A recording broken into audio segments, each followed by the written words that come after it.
স্বরাষ্ট্রমন্ত্রী সালাউদ্দিন আহমেদের উপস্থিতিতে রোহিঙ্গা এবং স্থানীয় জনগোষ্ঠীর জীবনমান উন্নয়নে অস্ট্রেলীয় সরকারের মানবিক সহায়তা সংক্রান্ত একটি চুক্তি স্বাক্ষরিত হয়েছে। বুধবার স্বরাষ্ট্র মন্ত্রণালয়ে অস্ট্রেলিয়া সরকার ও জাতিসংঘ শিশু তহবিল ইউনিসেফের মধ্যে ১৬ মিলিয়ন অস্ট্রেলিয়ান ডলারের চুক্তি স্বাক্ষরিত হয়।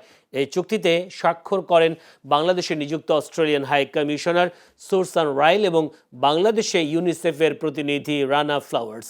চুক্তি স্বাক্ষর অনুষ্ঠানে স্বরাষ্ট্র মন্ত্রণালয়ের সিনিয়র সচিব মঞ্জুর মোর্শেদ চৌধুরী সহ স্বরাষ্ট্র মন্ত্রণালয়, অস্ট্রেলিয়ান হাই কমিশন এবং ইউনিসেফ বাংলাদেশের ঊর্ধ্বতন কর্মকর্তারা উপস্থিত ছিলেন। চুক্তিটি মিয়ানমার এবং বাংলাদেশে অবস্থানরত রোহিঙ্গা ও স্থানীয় জনগোষ্ঠীর জন্য অস্ট্রেলিয়ার ২০২৬ থেকে ২০২৮ মেয়াদের ৩৭০ মিলিয়ন অস্ট্রেলিয়ান ডলারের মানবিক সহায়তা প্যাকেজেরই অংশ।